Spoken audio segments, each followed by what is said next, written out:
Je prêche par inspiration. Quand Dieu me dit dis quelque chose, alors c'est ce que je dis. Peu importe que ça plaise ou pas, peu importe que ce ne soit pas pour l'ensemble, mais si c'est pour une seule personne, alors gloire à Dieu. Amen. Amen. Lorsque nous libérons un message, notre objectif c'est d'atteindre une seule personne. Amen. Une seule personne. Et si nous atteignons une seule personne, gloire à Dieu. Plusieurs encore, gloire à Dieu. Mais si ça n'atteint personne, c'est là qu'il y a problème. Alléluia. Amen. Le thème que Dieu veut que je donne comme enseignement ponctuel, ce ne sera pas une série, ça sera juste aujourd'hui. C'est qu'est-ce qui prouve que tu aimes ton prochain. Qu'est-ce qui prouve que tu aimes ton prochain. C'est un passage dont le Seigneur en parle depuis. Et il va dire qu'il faut le partager. Vous savez que notre assemblée s'appelle Ahava Shalom. Et lorsque je cherchais un nom pour cette assemblée, je pouvais prendre plusieurs noms. Ministère international de la gloire de Dieu, ministère international, j'ai vu des noms vraiment pour montrer que Dieu est là et Dieu se manifeste puissamment dans la vie des gens. Je me suis dit non, la chose pour moi la plus importante c'est l'amour de Dieu. Alléluia. Amen. C'est son amour qui a tout déclenché. C'est son amour qui a permis que nous ayons Jésus. Alléluia. Alors j'ai dit Abba pour parler d'amour en hébreu et Shalom pour parler de la paix de Dieu. Alléluia. Et ici nous accordons une très grande importance au fait d'aimer Dieu déjà, mais au fait aussi d'aimer son prochain. Nous accordons vraiment beaucoup d'importance. Alléluia. Ce qui se perd un peu dans la marche de beaucoup plus de chrétiens. Qu'est-ce qui prouve que tu aimes ton prochain? Quand quelqu'un va attendre cette question, il va dire, mais moi j'aime mon prochain. D'autres sont convaincus que cet enseignement ne les concerne surtout pas. Alléluia. Ils vont dire, ce n'est pas un enseignement pour moi. Quand j'aime mon prochain, j'ai même tout dans l'eau jaune. Et ils ont mal réagi envers moi. Je n'ai envers à personne. Je n'ai fait du mal à personne. C'est tellement, Dieu toi-même tu sais que j'aime mon prochain. Alléluia. J'aimerais que tu te calmes, tu écoutes l'enseignement jusqu'à la fin. Tu vas réaliser que ton cœur a beaucoup de manquements en termes d'amour envers ton prochain.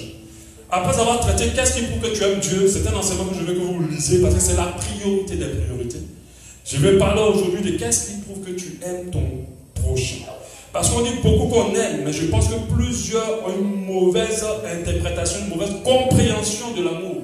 Ils ne comprennent pas l'amour comme elle est réellement. L'amour vient de Dieu et l'amour est Dieu. Et la définition de l'amour qui doit nous intéresser, c'est celle de Dieu. Alléluia. C'est celle de Dieu. Mais plusieurs ont la définition de l'amour dans leur esprit. Et ils pensent que cela est juste. C'est pour ça que beaucoup se retrouvent frustrés parce qu'ils pensent avoir aimé. Alléluia. Et qu'on ne les a pas aimés en retour. Amen. Et ça, c'est une mauvaise définition de l'amour. Alléluia. Moi, je vais te parler de l'amour, de l'importance de l'amour et de qu'est-ce qui prouve que tu aimes ton prochain. Matthieu 22, 36 nous dit, Maître, quel est le plus grand commandement de la loi? Les disciples autour de Jésus, les apôtres demandent à Jésus, mais quel est le plus grand commandement? On nous dit de faire beaucoup de choses, mais quel est le plus grand commandement? Jésus leur répond immédiatement. Tu aimeras le Seigneur ton Dieu de tout ton cœur, de toute ton âme et de toute ta pensée. Après, il dit, c'est le plus grand commandement. Après, il ne s'arrête pas là. On s'est dit, bon, c'est le plus grand commandement. Alléluia. Donc, il a donné la réponse. Mais pourquoi il continue? Parce que l'autre commandement qu'il donne après ça est attaché à l'autre, est pareil à l'autre. Alléluia. Le l'autre commandement dit, voici le second qui lui est semblable. Il n'a pas dit le second qui est en dessous de lui, il dit qui lui est semblable. Alléluia. Tu aimeras ton prochain comme toi-même. Et ces deux commandements dépendent de la loi et des prophètes. Alléluia. Après avoir lu ce verset, tout chrétien doit comprendre que aimer son prochain n'est pas une option. C'est une priorité. C'est une obligation. C'est un commandement. Aimer son semblable n'est pas une option.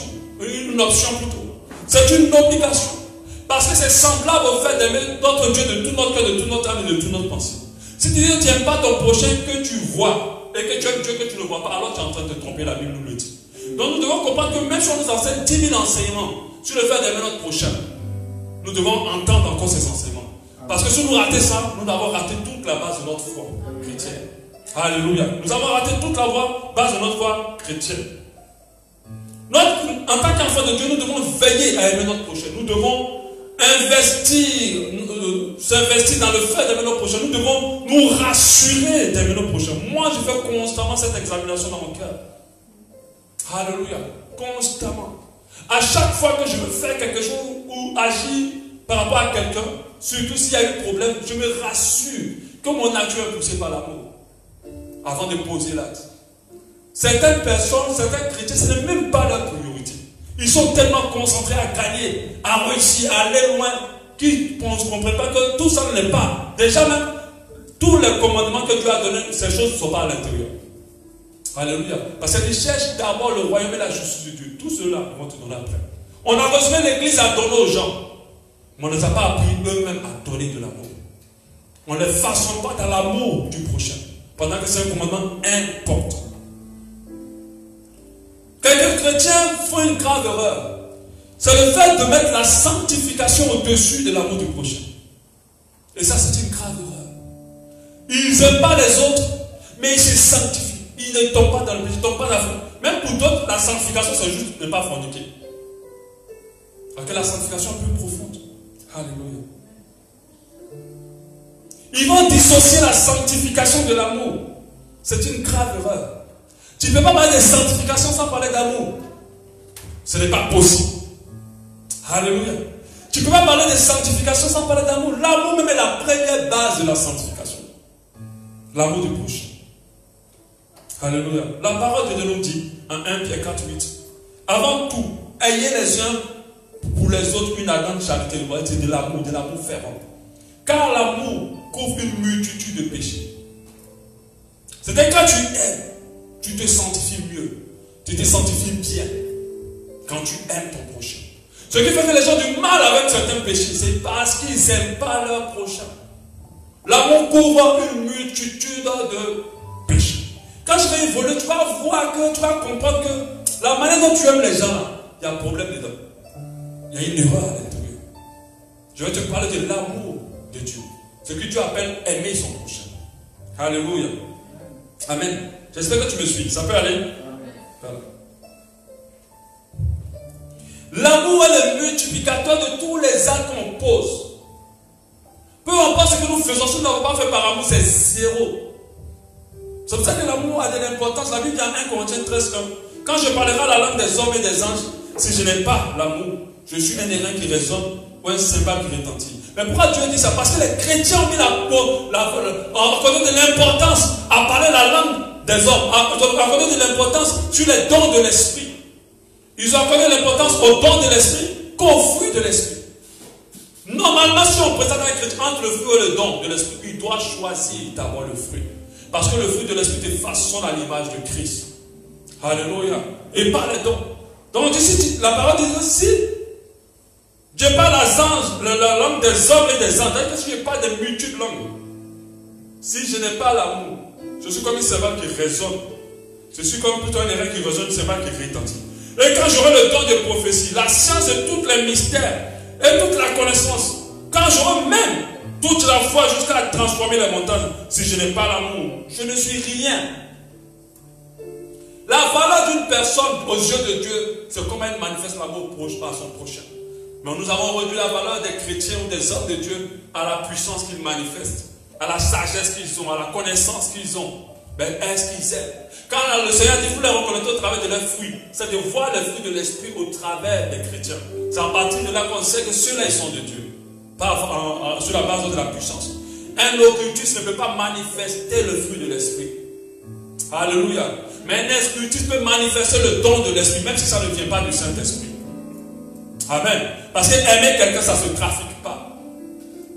Alléluia. Parce que Dieu sait si tu aimes ou Dieu sait que tu n'aimes pas. Mais si tu fais semblant d'aimer, Dieu sait que tu n'as pas aimé.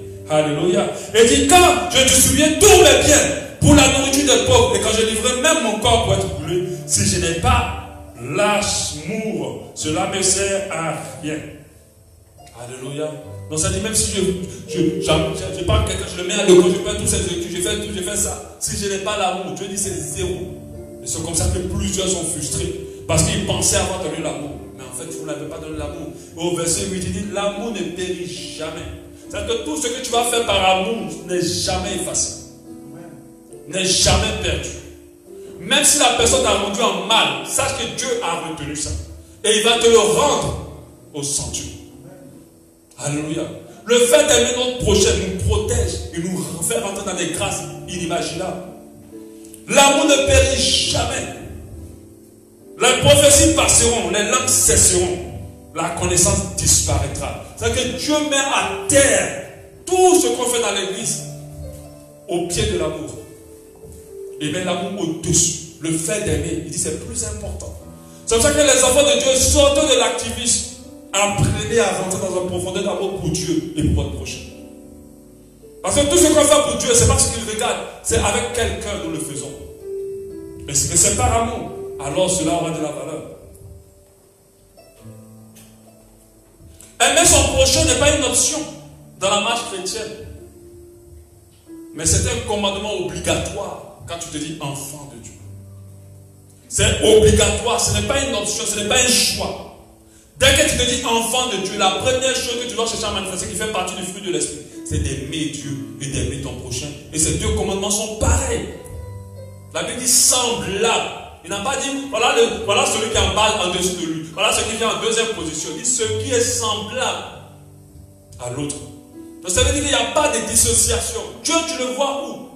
Comment tu peux l'aimer? Même ton amour pour Dieu est rempli d'intérêt. Ton amour que tu as pour Dieu, ce n'est même pas un amour où tu l'aimes et que tu veux toucher son cœur. Tu es tellement concentré sur sa main que tu ne peux même pas l'aimer. Qu'on aime quelqu'un, ce n'est pas ce qu'il nous donne qui nous intéresse. C'est cette personne elle-même. Est-ce que tu as appris à apprécier la présence de Dieu? Est-ce que tu as appris à chercher à lui faire plaisir? Alléluia. Tout ce qui est dans ton esprit, c'est toi et c'est toi. Beaucoup d'enfants de Dieu sont égoïstes. Ils sont égoïstes. Mais ils ne le savent pas. Ils pensent qu'à eux, matin, midi, soir, ni à personne d'autre. Même pas à Dieu, pendant qu'ils sont chrétiens. Qu'est-ce qui prouve que j'aime mon prochain? Plusieurs pensent aimer en se basant sur certains actes qu'ils ont fait envers le prochain. Mais en réalité, ils n'aiment pas le prochain. On entend certains dire je l'ai aimé, mais elle m'a déçu. En réalité, tu ne l'as jamais aimé. Parce que si tu l'avais aimé, tu ne serais pas frustré dessus. Alléluia. Je vais t'expliquer pourquoi. 4 grandes preuves qui prouvent que tu aimes ton prochain. Alléluia. Ce n'est pas un non-enseignement, c'est vraiment quelque chose de très concentré et de rapide. 4 grandes preuves qui prouvent que tu aimes ton prochain. 1. Le véritable amour va nous pousser à aimer sans rechercher quoi que ce soit en retour. À aimer sans intérêt. Et ça, quand on donne cette définition, beaucoup sont déjà disqualifiés dans leur amour pour le prochain. Plusieurs donnent de l'amour, pas pour juste aimer. Mais pour eux, non, même pas pour juste aimer, mais par intérêt, en échangeant quelque chose en retour. Et ce qui le prouve, c'est quand l'autre ne leur rend pas cet amour-là, ils sont frustrés, ils sont en colère, ils sont déprimés. Quand tu aimes quelqu'un, tu ne l'aimes pas pour qu'il t'aime. Si tu aimes les gens pour qu'ils t'aiment, alors tu ne les aimes pas. Alléluia. Si tu aimes les gens pour qu'ils t'aiment, même dans une relation, si tu aimes les gens pour qu'ils t'aiment en retour, tu ne les aimes pas. Tu les aimes parce que tu veux qu'ils t'aiment. Dieu ne nous a pas aimés pour que nous l'aimons. Il nous aimé le premier. Et son amour, quand il nous remplit, nous l'aimons naturellement. Quand nous acceptons l'amour de Dieu, nous l'aimons naturellement. Mais beaucoup sont en mode je te donne, tu dois me donner en retour. Quand tu es comme ça, tu n'aimes pas les gens. Et la preuve, c'est quand ils ne t'aiment pas, tu vas être frustré. Ça prouve que tu ne les aimais pas en fait. Alléluia. Parce que quand tu aimes quelqu'un, même si tu n'as pas donné ce amour, tu l'aimes toujours. Et ça se prouve des fois avec les enfants. Les enfants, tu peux imaginer l'amour qu'on leur donne jusqu'à... Des fois, tu dis, hey, les enfants sont ingrats. Tu vois leur comportement, mais il ne va pas que je l'aime. Mais ce n'est pas son problème. Mais tu continues à l'aimer. Alléluia. Tu continues à l'aimer parce que ton amour n'est pas conditionné par un intérêt. Et ce qui prouve que ton amour est conditionné par un intérêt, c'est ta frustration. C'est ta colère. Lorsque la personne ne t'aime pas en retour. Plusieurs donnent de l'amour pour que l'autre puisse voir en eux des personnes de valeur. Et qu'ils puissent les apprécier. Donc ils aiment les autres pour que les autres les apprécient. Ce n'est pas de l'amour. C'est un amour qui cherche un intérêt. Plusieurs donnent de l'amour pour juste susciter de l'amour en l'autre envers eux. Et je l'ai dit tout à l'heure. Quand c'est le cas, ce n'est pas de l'amour. Et qu'on ne leur donne pas, ils sont frustrés.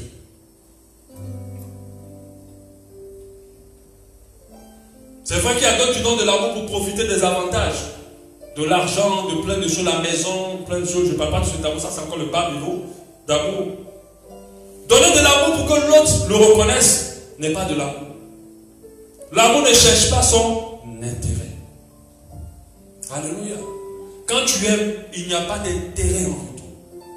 De telle sorte que si l'autre t'a pas rendu cet amour, tu n'es pas blessé, tu n'es pas frustré.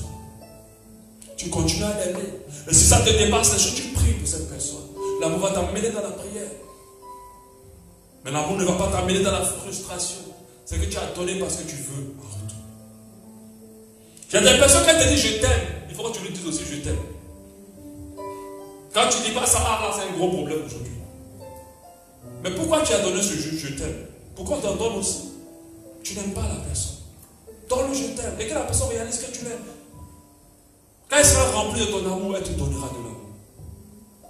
Mais dès qu'ils ont donné un peu d'amour, ils veulent tout. Ils veulent immédiatement le remboursement de leur amour qu'ils ont donné. Et ce n'est pas de l'amour. Dieu nous a aimés. Tout à l'heure, quand les chanteurs le chantent, je dirais, avant même que je ne te connaissais pas, il avait ta grâce sur moi. Il nous a aimés avant même qu'on le connaisse. Mais imaginez notre ingratitude même à cette époque-là. Pendant que nous aimons, il te donne l'amour, il te protège, il te garde des accidents, il te montre qu'il t'aime. Et puis toi, tu vas faire des bêtises tous les jours. Mais Dieu ne se décourage pas. Il continue à t'aimer encore. Et beaucoup ont été convertis par l'amour. Récemment, cette semaine, j'ai vu un bref témoignage de Nicky. Ce bandit-là que Wickerson a aimé. La chose qui pouvait énerver Nicky, c'était seulement que Wickerson lui dit je t'aime, Dieu t'aime.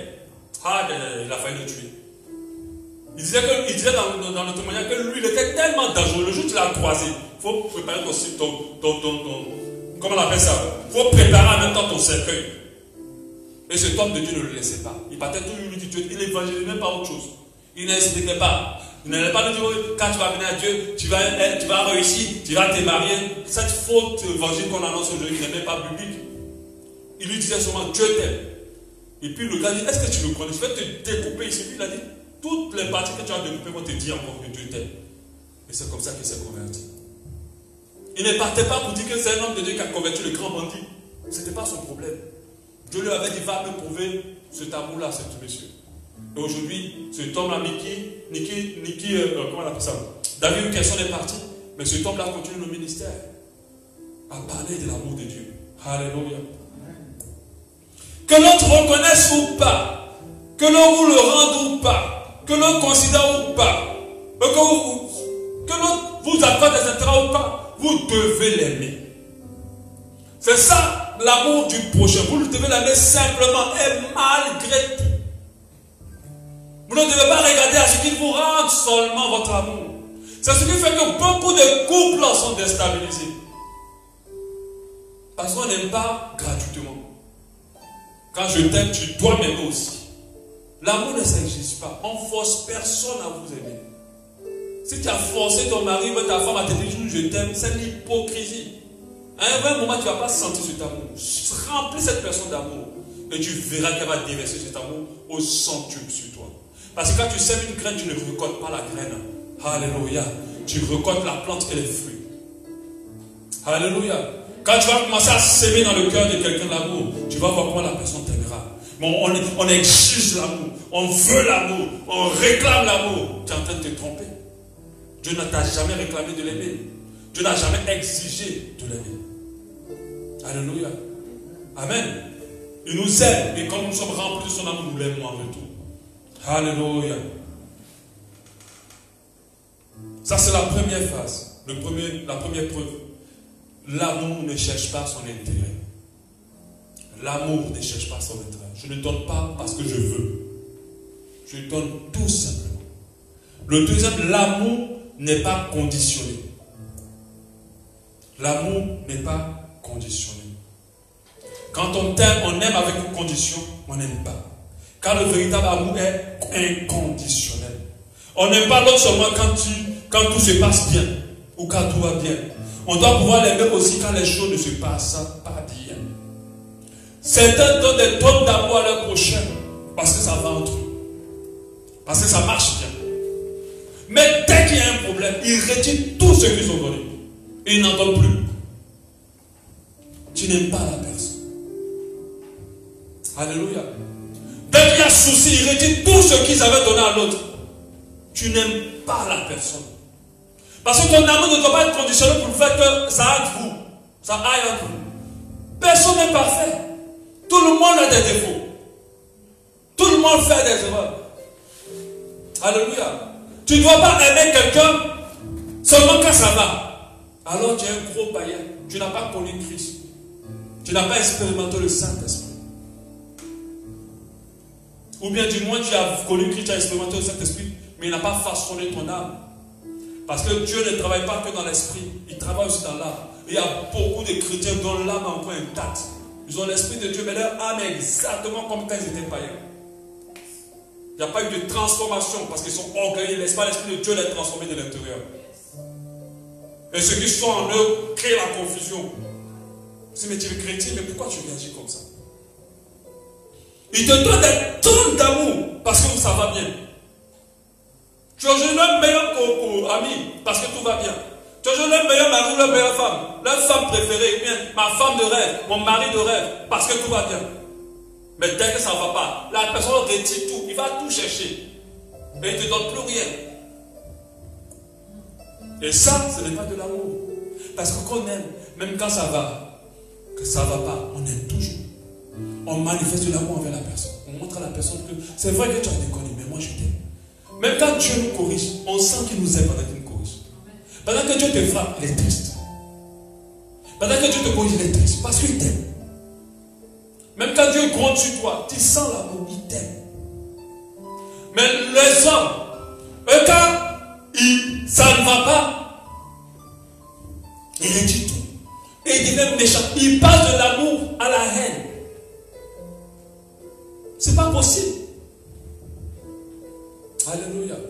Moi, j'ai vu des couples se divorcer et rester en très bon terme.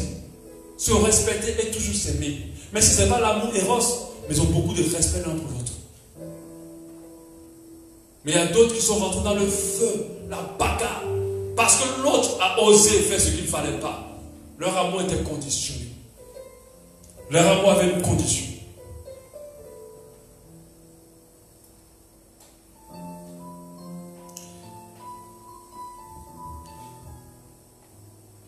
L'une des bases de l'amour, c'est de Dieu. C'est parce qu'il est inconditionnel. Il n'a pas de condition. Ce qui te poussera à aimer, ce qui va nous pousser plutôt à aimer nos ennemis. Parce qu'un ami peut devenir un ennemi. Alléluia. Un ami peut devenir un ennemi. Quelqu'un à qui tu as fait du bien peut se retrouver contre toi. Si tu as l'amour de Dieu, tu continueras à l'aimer. Mais si tu n'as pas l'amour de Dieu, tu vas carrément voir et à commencer à haïr cette personne, détester cette personne, avoir de la colère pour cette personne et ne pas vouloir pardonner cette personne. C'est pour ça que la Bible nous dit en Matthieu 5,44, mais moi je vous dis, aimez vos ennemis. Aimez vos ennemis. Et l'ennemi, c'est quelqu'un qui te fait du mal, quelqu'un qui te veut du mal. Bon, même ceux qui te font du mal ne sont pas tous des fois des ennemis. Quelqu'un peut te faire du mal sans le désirer, sans le vouloir, pas par exprès. Mais l'ennemi, c'est quelqu'un qui te fait du mal volontairement et qui veut te détruire, mais qui veut te faire du mal. La Bible dit d'aimer cette personne. Bénissez ceux qui vous maudissent. Faites du bien à ceux qui vous haïssent. Et priez pour ceux qui vous maltraitent et qui vous persécutent. Moi, dans ma vie, j'ai subi beaucoup de coups. Alléluia. Mais je pense que peu importe ta richesse, tu vas toujours subir des coups. Peu importe où tu habites, même si tu es fils de président, tu vas subir des coups. On ne peut protéger personne de cela. Mais malgré tous ces coups que j'ai subis, non seulement j'ai beaucoup prié pour ces personnes-là, qui n'ont pas été loyales, qui ont été méchantes envers moi. Mais des fois, je me trouve à penser à eux. Ah Seigneur, comment ils évoluent là-bas? Qu'est-ce qui se passe? Des fois, je suis même tenté de les appeler, puis Dieu me dit, ne les appelle pas. Et je laisse tomber, et je prie pour elles toujours. Et Seigneur, garde-les. Permets-leur déjà qu'elles se rendent compte de leur erreur et qu'elles se répandent. Surtout bénis-les et que rien ne les arrive. Et qu'elles changent d'attitude. Tu dois te soucier de tes ennemis. Alléluia. Tu dois te soucier de ceux qui t'ont fait du mal. Mais vous, plusieurs, même enfants de Dieu, si on jauge la teneur de l'amour qui est dans leur cœur, il n'y a rien, il y a la sécheresse dans leur cœur. Ils aiment seulement quand tu veux, quand j'en retourne. Ils aiment seulement quand tout va bien. Mais dès que les choses se compliquent, ils reprennent tout. Leur cœur se vide complètement. Ils n'ont pas d'amour. Jésus a dit de bénir ceux qui nous persécutent. Jésus a dit de prier pour ceux qui nous persécutent. Jésus a dit d'aimer ceux qui nous font du mal. C'est Jésus qui l'a dit. Ce n'est même pas l'apôtre Paul. Alléluia. Certaines personnes aiment seulement quand tout va bien. Dès que rien ne va, elles jettent l'éponge. Et ce n'est pas de l'amour, je vous le dis clairement. Notre amour pour l'autre ne doit jamais avoir de conditions. Sinon, ce n'est pas de l'amour. Nous ne devons pas aimer quand ça va. Nous ne devons pas aimer quand l'autre nous donne. Nous ne devons pas seulement aimer quand tout c'est bien avec l'autre. Lorsque ton cœur quitte de l'amour à chaque fois la haine parce que l'autre t'a fait du mal, fais attention. Tu ne l'aimes pas. Qui vous a dit que les gens que Dieu vous envoie sont parfaits? Qui vous a dit que les gens qui sont dans votre entourage sont parfaits? Même ton conjoint, qui t'a dit qu'il est parfait? Alléluia. Tu dois apprendre à aimer. Le véritable amour, 3, supporte tout. Le véritable amour supporte tout. Le monde et ses coutumes ont rendu, façonné négativement les hommes et plusieurs personnes. Et malheureusement, beaucoup de chrétiens, malgré qu'ils ont Jésus, sont encore façonnés par les coutumes du monde. Et ils ont du mal à supporter. Quand on parle du fait que l'amour supporte tout, non seulement on fait allusion au fait de pouvoir tout supporter de l'autre, savoir lui pardonner, savoir tout excuser, mais par amour aussi manifester de la patience envers l'autre. Être patient. Ne pas se presser à juger. Ne pas se presser à condamner. Ne pas se presser à jeter le poste. Ne pas se presser à abandonner. Alléluia. Des fois quand tu fais sentir, le pasteur là même il est trop mou. Mais le gars là il est trop mou. Mais la fille elle est trop molle. Toi tu es trop gentil. Non, c'est l'amour. Elle est patiente. Si Dieu usait de la manière dont tu joues avec les autres, tu es avec les autres pour être avec toi, tu serais déjà mort. Parce que Dieu, la Bible, j'ai bien verset qui dit, Dieu juge les actes que nous faisons dans le secret. Beaucoup paraissent bien, mais dans le secret, Dieu sait qui ils sont. Mais ce sont les personnes, des fois, les plus dures envers les autres. Ils ne sont pas remplis de patience. L'amour supporte tout. Quand je dis tout, c'est vraiment tout. J'ai vu cette femme-là aller attraper le tueur de son fils et l'embrasser pour dire, je te pardonne. Le gars a pleuré tous les larmes de son corps parce qu'il n'a jamais compris cet amour-là. Mais elle n'était pas chrétienne. Mais les enfants de Dieu n'ont même pas besoin de beaucoup pour classer les gens. Ils n'ont pas besoin de beaucoup pour rayer les gens. Ils n'ont pas besoin de beaucoup pour abandonner les gens. L'amour doit supporter. Même la trahison, même la tromperie. Je n'ai pas dit d'aller tromper ton mari ou ta femme. Mais si c'est arrivé, ton amour va faire que s'il se repent, tu peux supporter. Tu peux aller au-delà même. Avant même qu'il se repent, même que tu aies déjà pardonné. Alléluia. Et au lieu de jeter toute la faute sur lui, l'amour va t'amener à toi-même t'examiner. Parce qu'on ne t'a pas trompé aussi, la faute n'est pas que sur l'autre. Des fois, c'est certains qui poussent l'autre dehors. Alléluia. Amen. L'amour est persévérant. Il ne renonce jamais. Comme je l'ai dit tout à l'heure, supporte tout. Il n'abandonne pas pour telle ou telle raison. Plusieurs pensent aimer, mais renoncent si facilement quand les choses ne se passent plus bien. C'est que tu ne supportes pas tout. Si tu arrives à un stade où tu ne peux plus supporter une personne, sache que tu ne l'as jamais aimé. Amen. Tu dois pouvoir supporter tout. Quand on aime, on est très patient envers l'autre. C'est ça que vous allez voir des femmes dans une relation. Le monsieur fait tout, mais elles sont là. Elles pardonnent, elles continuent. Elles ne sont pas bêtes, elles aiment le monsieur.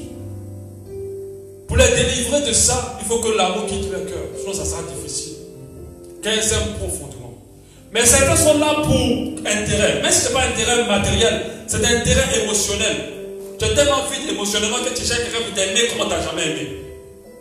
Qui t'a dit que c'est dans cette condition qu'on amène quelqu'un au mariage? On va dans le mariage pour aimer quelqu'un. On ne va pas dans le mariage pour recevoir de l'amour de quelqu'un. C'est en cela que beaucoup restent frustrés dans le couple. Parce qu'ils s'attendent à beaucoup. Ils ont tellement regardé les contes de fées qu'ils se disent, on va même mettre à la Roméo et Juliette. Et quand ce n'est pas l'amour de Roméo et Juliette, il y a un problème. Tu n'aimes pas la personne. Est-ce que vous savez que beaucoup se servent des autres pour se sentir bien? Même quand ils te font du bien, c'est pour eux être bien. Ce n'est pas pour toi qu'ils font ça, c'est pour eux. Et ils vont te dire qu'ils t'aiment. Mais en réalité, si tu as vraiment aimé quelqu'un, cette personne-là ne peut pas aller ailleurs. Si tu as vraiment servi de l'amour à quelqu'un, véritablement, bon, c'est vrai, il y a des personnes qui sont bizarres, mais si tu as vraiment aimé quelqu'un, tu vas ressentir le retour de cet amour de la part de cette personne. Alléluia. Amen. C'est que pour que tu aimes quelqu'un, ce n'est pas quand tout va bien entre vous. C'est facile d'aimer quand tout va bien. Si quelqu'un vient construire ma maison et qui me dit le toit est parfait, je dis oui, mais je ne vais pas rester pour dire oui, oui, c'est bon. C'est quand il va pleuvoir que je vais savoir que mon toit est parfait. Alléluia. À quel moment c'est que tu aimes quelqu'un? C'est quand il y a problème. Quand il y a conflit, quand il y a difficulté, c'est là qu'on sait que tu aimes les gens. L'amour ne se prouve pas quand tout va bien. À quel moment c'est que tu as la foi? C'est quand il y a problème. Ce n'est pas quand tout va bien. C'est là que Dieu voit si tu crois en lui et que tu espères en lui. C'est à ce moment-là qu'on sait que tu aimes quelqu'un quand tout ne va plus. On va voir comment tu fonctionnes. J'expliquais à quelqu'un hier que moi, ma manière de fonctionner avec les gens, c'est vrai que tu vas dire tu agis trop bizarrement. Toi, mais tu fais ça, tu ne fais pas ça, tu ne fais pas ça.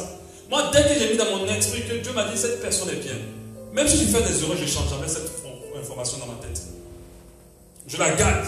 Jusqu'à ce que peut-être tu vas exagérer. Et puis, finalement, je change de leur donner. Mais je ne change pas l'étiquette d'une personne à cause de ses actes. Alléluia. Parce que ton amour va t'amener à être patient. Tu vas garder l'étiquette bien. Malgré que tu as giflé, tu dis elle est toujours bien. Malgré que tu as mal parlé, tu dis elle est toujours bien. Et quand tu es appelé au ministère, tu ne peux pas changer les étiquettes des gens comme ça. Déjà, tu as changé les étiquettes, je crois que tu n'arrives même plus à coller d'étiquettes sur. La colle même est finie. Parce que quand ça va, oh, mon meilleur ami. Oh, vraiment, vraiment, vraiment. Quand c'est plus, oh, la personne est trop mauvaise. Oh, mon meilleur ami. Et puis ça change seulement. Alléluia. Ce n'est pas de l'amour. L'amour supporte tout.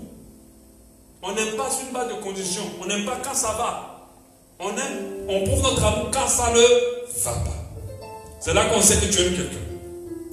Parce que dans ton attitude, ta manière, ta considération de cette personne va prouver que tu l'aimes. Et cette personne va le ressentir. Elle dit, malgré que j'ai mal fait, malgré que j'ai mal agi, elle pouvait mal faire avec moi, elle pouvait mal agir avec moi. Elle a commencé à m'aider, mais elle n'a pas retiré son aide, elle n'a pas retiré son pied, elle m'a pas mal parlé, elle m'a respecté, elle a continué à me faire confiance.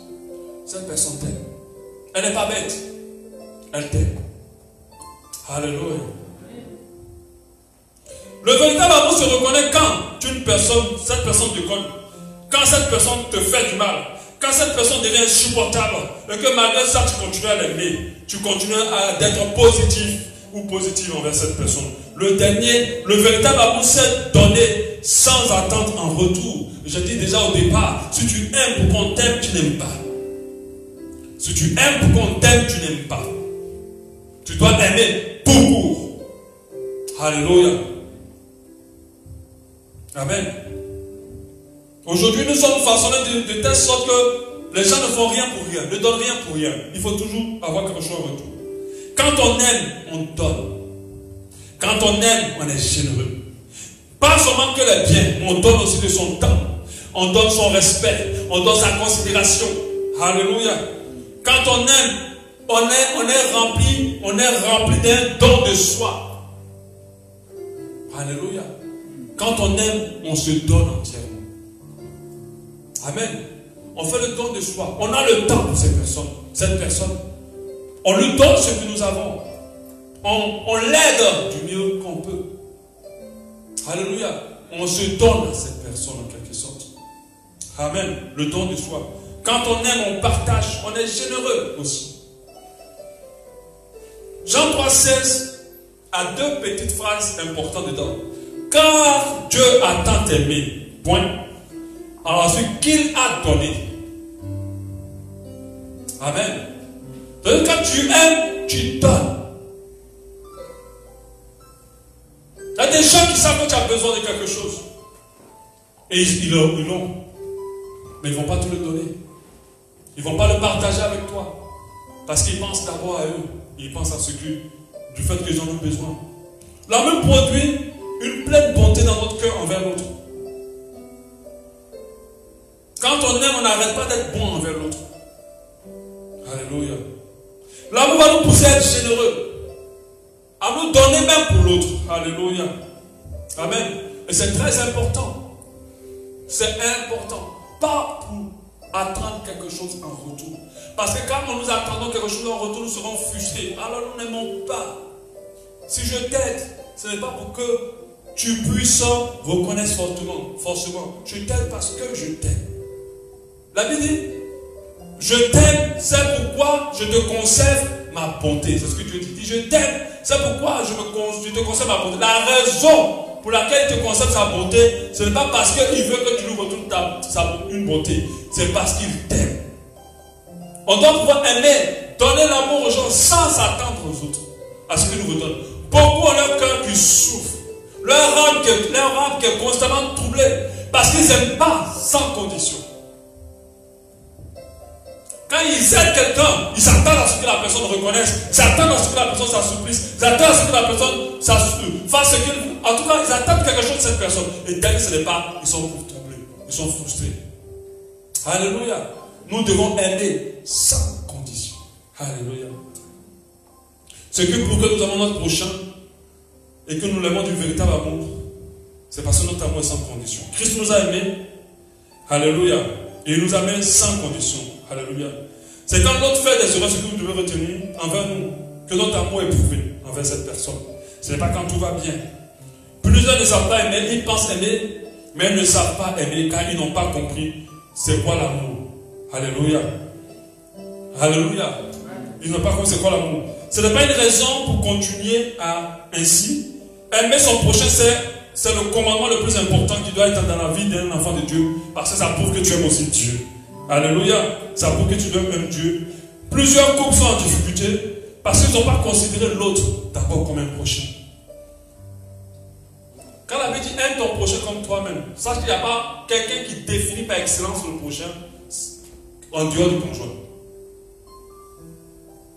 Un jour, j'ai reçu un couple dans mon bureau qui se prenait la tête constamment. J'ai dit, vous êtes chrétiens et vous êtes des vieux chrétiens. La Bible dit, aime ton prochain comme toi-même. Laissez affaire de couple là. C'est d'abord ton prochain l'autre. Vous n'appliquez même pas cette parole importante de la Bible. Ils vont se déchirer parce que chacun est venu pour lui et pas pour l'autre. Et c'est là qu'on n'aime pas les gens. Ce qui est encore plus grave, c'est ceux qui ne s'aiment pas. Ça, c'est encore terrible. Tu dois apprendre à t'aimer tel que tu es. Apprendre à t'aimer pour pouvoir aimer les autres. Alléluia. Donc retiens, si tu aimes quelqu'un, attends seulement le moment où il va déconner avec toi. Et comment tu réagiras, on saura si tu l'aimes. Tu as des personnes qui n'ont, dans leur vie, personne envers qui ils sont loyaux. Parce que tout le monde les a frustrés. Tout le monde les a blessés. Est-ce qu'il y a quelqu'un que tu peux défendre comme homme dans ta vie? Parce que, quand tu veux ou pas, tous ceux qui t'entourent vont te décevoir un jour. Tout le monde. Même ton conjoint. Alléluia. Mais ce n'est pas pour autant que tu vas le qualifier d'autre chose. Tu resteras loyal envers cette personne. Tu l'aimeras pour ce qu'elle est, pour ce qu'il est, pour ce qu'elle est. Et ton amour pour cette personne ne changera pas. Alléluia. Nous allons prier que Dieu nous aide à aimer.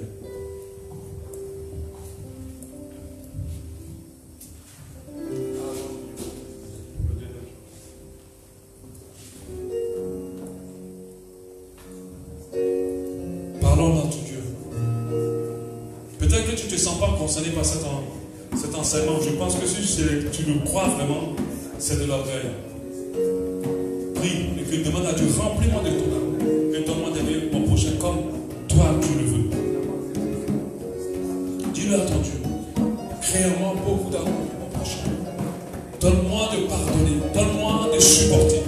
Donne-moi de pouvoir être patient avec l'autre. Donne-moi d'aimer sans condition. Demande-le à ton Dieu. Demande-le. Demande-le à ton Dieu. Demande-le lui. Parle à ton Dieu sur le souffle. condition. Permets-moi d'aimer sans condition, Seigneur. Permets-moi d'aimer comme tu m'as aimé. Permets-moi d'aimer comme tu m'as aimé. Permets-moi d'aimer comme tu m'as aimé, Seigneur. Je vais aimer comme tu m'as aimé. Alléluia.